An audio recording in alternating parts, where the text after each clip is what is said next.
gracias, muchas gracias.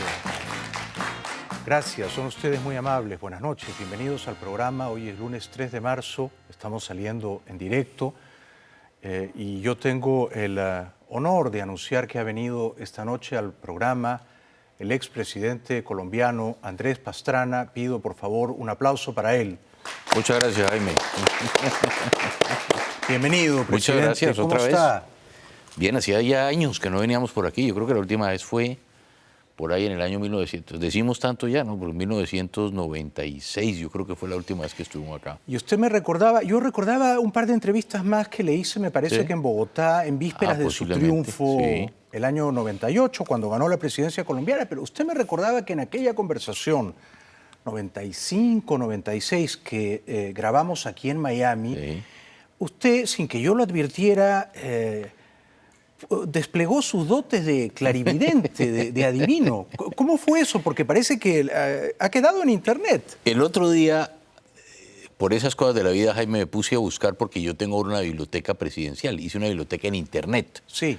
Tengo que hacer la cuña, Andrés Pastrana, ORG. Entonces estaba buscando las entrevistas y me encontré la entrevista que me había hecho usted en esa oportunidad. Entrevista más que en esos años nadie quería hablar con Andrés Pastrana. Yo había hecho las denuncias del narcotráfico en Colombia, cómo el narcotráfico se había comprado la presidencia de Colombia y nadie me quería hablar a mí. Entonces el otro día revisando videos me metí y había uno, Andrés Pastrana, Jaime Bailey, Pastrana el clarividente o el brujo, yo no sé cómo lo pone. Y es que me pregunta usted casi al final de la entrevista y me dice, oiga, me dice, doctor Pastrana, a ver, hábleme de dos personajes del Partido Liberal que tengan futuro en Colombia en el Partido Liberal. Y después me habla de su partido, el Conservador. Y yo dije, a ver, del Partido Liberal, hay uno que puede tener futuro, que puede ser importante, que se llama Álvaro Uribe Vélez, que es gobernador de Antioquia. Y usted me dijo, ¿el gobernador de dónde? De Antioquia. Aquí yo no conocía. No conocía. No tenía idea. ¿Y el otro quién puede ser? Y dije, yo creo que Juan Manuel Santos, que ese le puede gustar también la política. Y resulta que fueron los dos sucesores míos, ¿no? Resulta que Uribe fue presidente 8 años y Santos tentativamente 4 y quiere 4 más. Exacto, bueno. Bueno, increíble. Ya me da miedo preguntarle, ya me da miedo preguntarle a qué político ve futuro ahora. A ver, no, lo que estamos viendo en Colombia es que hay algo que nunca había sucedido en la política colombiana. Y es que el presidente Santos se quiere reelegir. Ayer salió una encuesta. El 42% voto en blanco. La vi, da texto. Creo que no hay en la historia política de Colombia una cifra que el voto en blanco esté por encima del presidente que se quiere reelegir. Y Santos 24%. Bajísimo. Muy bajo. Un hombre que sacó casi el 70% de las elecciones ya va en el 24%. Algunas preguntas, presidente. Usted me parece que no votó por Santos el año 2010, ¿me equivoco? A ver, Santos fue mi ministro. Santos fue mi ministro de Hacienda. Yo impulsé en ese momento la candidatura de Noemí Sanín como conservador porque creo, y era lo importante, que el partido volviera a tener vocación de poder. Y acompañamos a Noemí en ese momento contra el presidente Santos, contra Juan Manuel. Como usted sabe, él fue mi ministro de Hacienda. Me estuvo acompañando buena parte de mi gobierno. Y había sido antes, el año 97, ministro de Samper también, si no me equivoco. De Samper en comercio exterior, mucho antes, 1997, debió ser, sí, 97 debió ser Juan Manuel. Había sido ministro de comercio de Samper. No, él fue de Gaviria. De Gaviria. No, él no fue de Samper, fue de Gaviria. Perdón. Estaba pendiente, sí, él fue de Gaviria en el año, ¿qué fue esto? 1993, por ahí, debió ser el ministro de Comercio Exterior. Sí. ¿Y usted ahora apoya la reelección de Juan Manuel Santos? No, presidente? yo tengo mi propia candidata en este momento, que es Marta Lucía Ramírez, porque creo que, vuelvo e insisto, el Partido Conservador tiene que recuperar su vocación de poder. Pero ¿qué está pasando? Es que estamos viendo una corrupción que nunca se había visto en la historia de Colombia, en que el propio presidente y su gobierno, ahora lo que es la compra de conciencias, un exministro de Hacienda le puso la mermelada, porque están untando a buena parte de los políticos dentro del partido del presidente Santos, dentro del partido de la U, dentro del Partido Liberal, y lo más grave, dentro del Partido Conservador, donde les están dando recursos, y les habían dado recursos muy importantes para que el partido no escogiera candidato y que llegara el Partido Conservador a respaldar al presidente Santos y así él tener la posibilidad de ganar en la primera vuelta.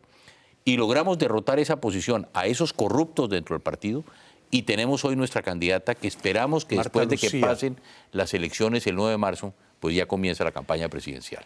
Bueno, el 9 de marzo es este domingo. Este domingo. Son elecciones parlamentarias. Sí. Va a Según- cambiar la historia de Colombia con estas elecciones también. ¿De Para qué Santos. manera, presidente? A ver, porque el presidente Uribe creó su propio partido, Centro Democrático, ¿verdad? ha tenido problemas identificándolo.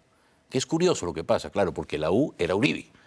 Y la U se queda Santos con la U, todavía hay mucha gente, si ve las encuestas. Las he en visto que- y los números de Uribe no son todos los altos que uno podía imaginar. Pero ya en Datexto se da uno cuenta que sí son tan altos. Entonces lo que puede suceder es que Uribe, la última encuesta de Datexto le da casi el 30% del Congreso. Si le da el 30% del Congreso, pone en dificultades al presidente Santos. Por dos razones. Una, porque no va a tener el presidente Santos una mayoría asegurada en el Congreso. Pero lo más grave es que Santos va a llegar a una presidencia si se reelige. La propia encuesta dice que el 36 o el 37% votaría por la reelección de Santos, que es un presidente que la gobernabilidad estaría muy débil. Y esto puede complicar todo el panorama político en Colombia. Usted, yo, como usted sabe, no veo con simpatía la reelección del presidente Santos. De hecho, creo que no veo con simpatía ninguna reelección. Yo tampoco Sí. creo que sea buena. Porque además está pasando una cosa que yo no sé si usted coincide conmigo, Jaime, que en América Latina por la reelección los gobernantes están gobernando para las encuestas y no están gobernando para sus países. Cuando hay que tomar decisiones, y decisiones fuertes, y decisiones impopulares, que se van a ver en el largo plazo, que no, porque yo creo que el estadista es el que piensa en el largo plazo, que no son decisiones que se van a ver de forma inmediata. Aquí están pendientes es cuántos puntos hubo, qué tengo que decir, cómo lo tengo que decir, cómo me tengo que vestir para poder decir. Y resulta que los países son los que están sufriendo. Sí. Y yo creo que es por el tema de la reelección. O sea que usted va a votar este domingo para las elecciones legislativas. Legislativas. Y va a votar por su partido, por el Por el conservador. Partido Conservador, exactamente. Vamos a votar por el Partido Conservador.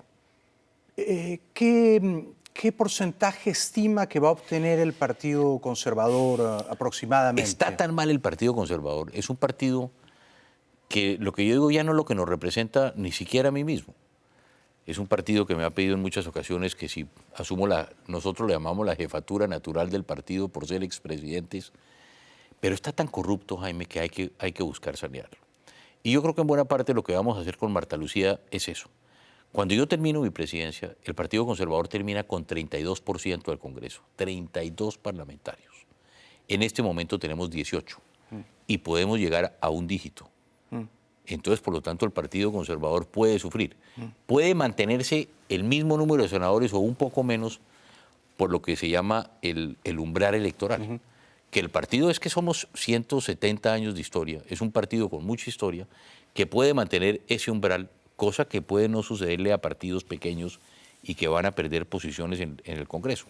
Entonces, ahí va a haber un hecho importante, pero yo creo que vamos a bajar el número de parlamentarios y no es bueno para el Partido Conservador, por un lado, pero por otro lo que significa es que hay que entrar a renovarlo, a cambiarlo y acabar con esa corrupción que estamos viendo al interior del partido con esa compra de conciencias.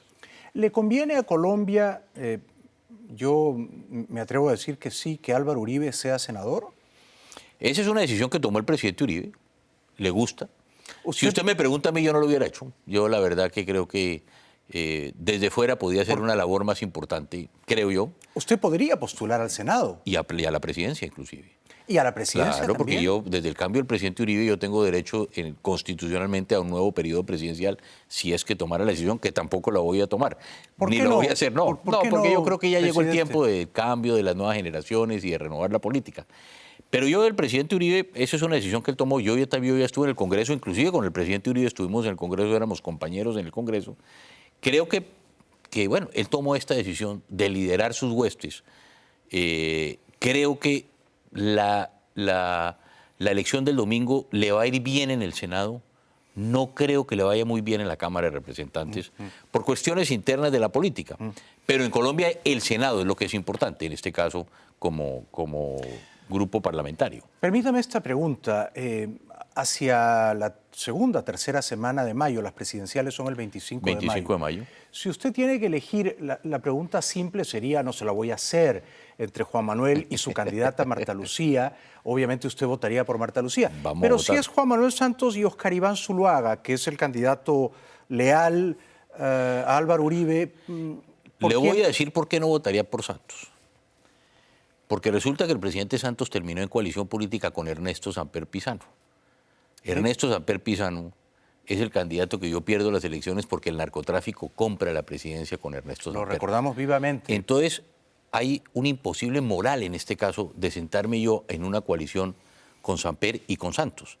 Es más, lo que yo digo es que reelegir a Santos es reelegir a Samper, que es lo que está pensando el país. Ojalá el país entienda esto y no voten por el presidente Santos, porque esa coalición política en este momento le hace mucho daño a Colombia.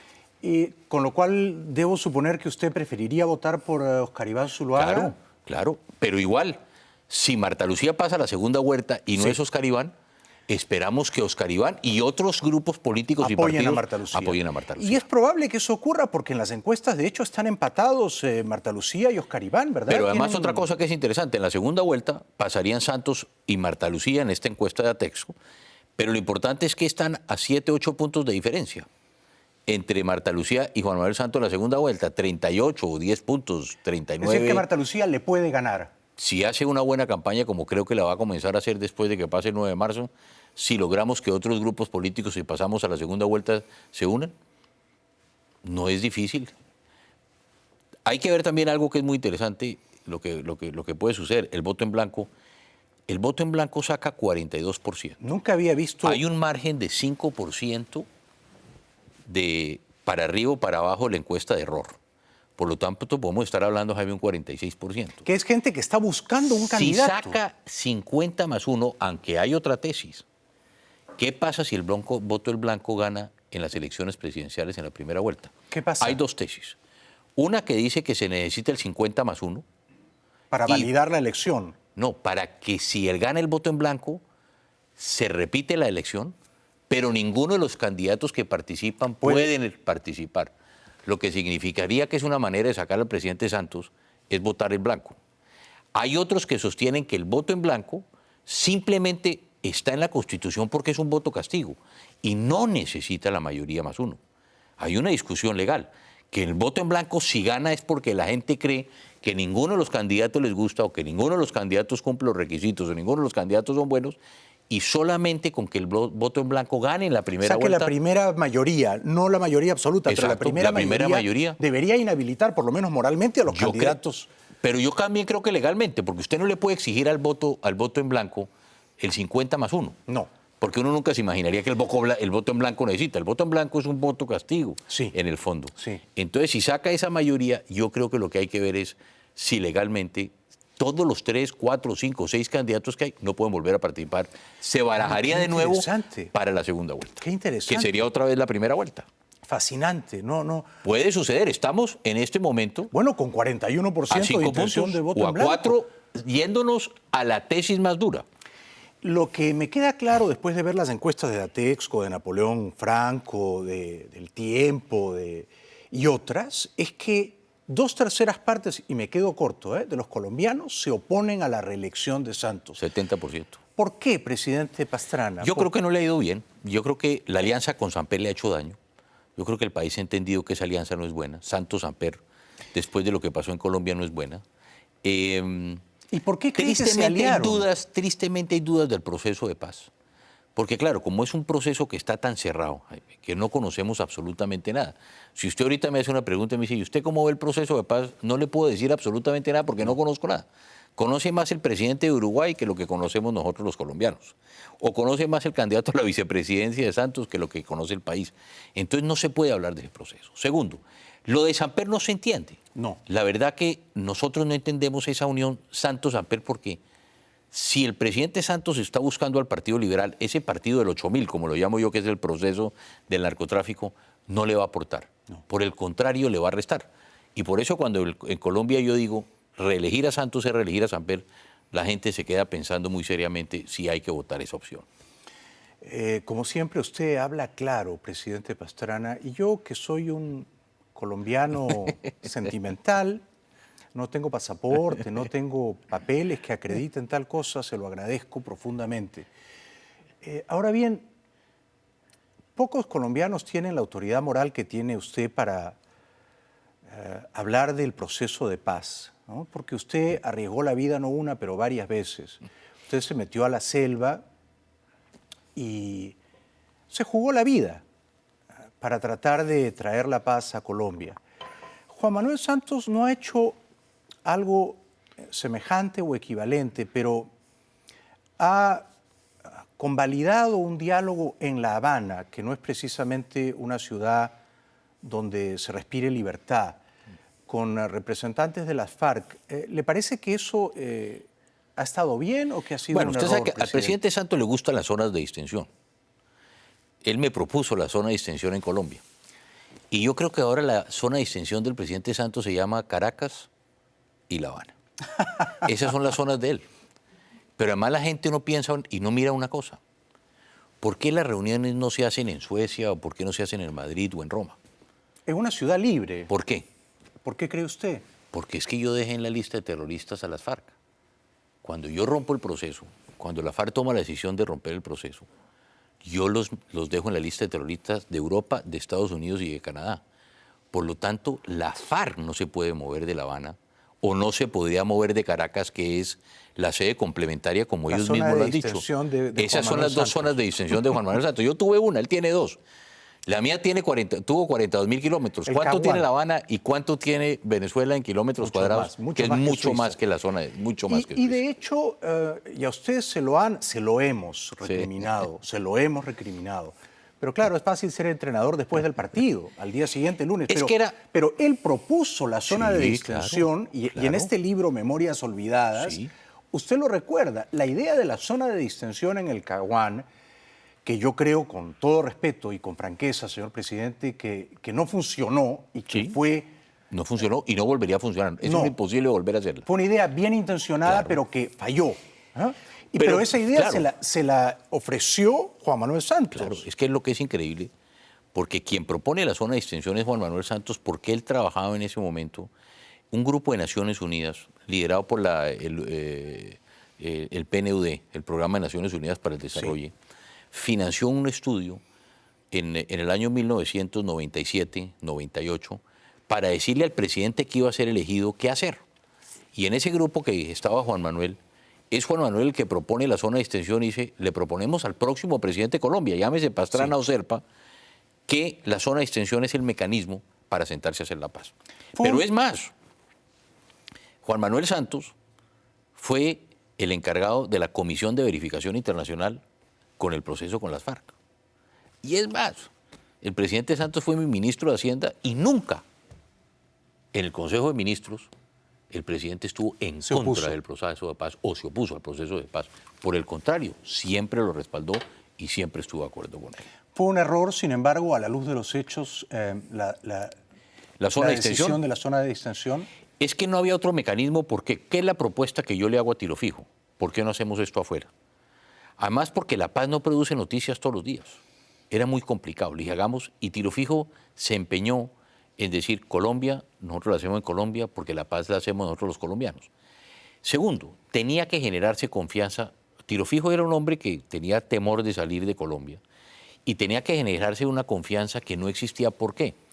A la gente se le olvida, Jaime, que estando Tiro Fijo negociando con el gobierno colombiano, la última vez que negoció antes de hablar conmigo, de dialogar conmigo, lo bombardearon. Y lo bombardearon cuando estaban en la mesa de negociación o la mesa de diálogo. ¿Y quién lo bombardeó? Fue el gobierno del presidente Gaviria, siendo ministro del Interior. Mire cómo es la vida. El ministro del Interior de César Gaviria, ¿quién era? Humberto de la Calle. El jefe negociador en La Habana fue con el presidente Gaviria los que tomaron la decisión y su ministro de Defensa de bombardear a la FARC cuando estaban en un proceso de diálogo. Entonces, generar confianza era lo primero que se tenía que hacer con Tiro Fijo. Segundo, ¿por qué piden la zona de distensión? No lo voy a defender el por qué. Porque la FARC, teníamos que partir de la base de que la FARC es absolutamente desconfiada. Y la FARC tenía que tener un lugar donde siempre estaron. Históricamente, si usted revisa la zona de distensión, históricamente la FARC han estado ahí. Pero ¿sabe qué es lo más triste? Que todavía están ahí. Inclusive hoy, esa es una zona en la cual la FARC, porque la conoce también, mantiene buena parte de su equipo militar. Yo tenía la impresión, presidente, de que hacia noviembre Santos iba a jugar la carta del acuerdo de paz con las FARC. Hemos logrado un acuerdo de paz, me han firmado no tiene esa carta, no la ofrece de momento y da la impresión de que de aquí a mayo las FARC en La Habana no le van a firmar nada. Por lo tanto, no sé cuál es su impresión, pero la mía es que, de nuevo, las FARC han burlado la buena fe. Si tomamos en el tiempo, el presidente Santos va a cumplir 4 años de haber iniciado un proceso de paz y no va a lograr la paz tampoco. Si no hubiera la elección y si no se reelige Santos, también, tristemente hay que decirlo, hubiera fracasado en el proceso de paz porque la FARC tampoco hubieran cumplido. Si no hubiera la elección, Santos en este momento ya sería un fracaso el proceso que él inició. Con lo cual, ¿usted no cree que se va a firmar la paz antes del 25 de mayo? No hay por dónde, porque además en los temas que ya han firmado, Jaime, lo digo, lo poco que conocemos, en los temas que ya se han firmado, lo grueso de los temas no se ha pactado. Si usted mira el tema agrícola, lo más importante que la FARC viene pidiendo, por ejemplo, las zonas de reservas especiales para la FARC, que son mini zonas de distensión en un momento dado, no se han firmado. Se avanzó en temas agrícolas. En el tema agrícola hay algunos acuerdos, pero lo grueso de esos acuerdos no se ha firmado. No se ha firmado. Ni se va a firmar. Y yo creo que el narcotráfico, firmarlo en un mes, acabar con el negocio más grande del mundo, con el cartel más grande del mundo, difícil. Nos combinan a ir a la publicidad, presidente Pastrana, pero quisiera rogarle, dadas sus dotes de clarividente, que nos diga quién va a ser el próximo presidente o la próxima presidenta de Colombia. Y a ver si esto lo pasamos el 7 de agosto y... Yo espero que sea Marta Lucía. Espero que sea Marta Lucía y espero que el partido la acompañe en este proceso y ojalá podamos tener mujer presidente en Colombia. Ojalá. Ojalá. Yo lo acompaño en ese deseo. Y si no es Marta Lucía, que sea Oscar Iván. En este momento sí, pero reelegir a Samper, eso no está en mi proyecto político. Porque para usted Samper y Santos juegan en el mismo club. Es lo mismo. Reelegir a Santos es reelegir a Samper. ¿Quién hubiera dicho? Pero Santos, que fue ministro de Bolivia... No, y además que lo quiso tumbar. Porque si usted recuerda, en 1994 el conspirador del régimen fue Juan Manuel contra Samper. Juan Manuel se reunió, el presidente Santos, con la FARC, con los paramilitares, con los esmeralderos, con los industriales, para sacar a Samper del poder porque dijo que Samper no era un presidente legítimo para Colombia, cosa que coincidimos. Y hoy es su socio de coalición política. ¿Quién lo hubiera dicho? Presidente Pastrana, gracias por estar aquí. Le ruego que nos acompañe toda la hora, por favor, abusando de su gentileza. Muchas gracias. Tenemos que ir a la publicidad. Mañana el presidente Pastrana va a estar presentando este libro que recomiendo con entusiasmo, Memorias Olvidadas. Es un registro fascinante de su aventura, jugándose la vida siempre en el territorio peligrosísimo del poder. Desde que lo secuestraron antes del año 88, y esto termina, me parece, cuando Fujimori y Montesinos compran armas para las FARC. Pero es un libro lleno de secretos y revelaciones verdaderamente fascinante. Hay que estar mañana a las 7 de la tarde en el Miami Dade College escuchando al doctor Pastrana. Regresamos con Andrés Pastrana después de la pausa. Muchas gracias.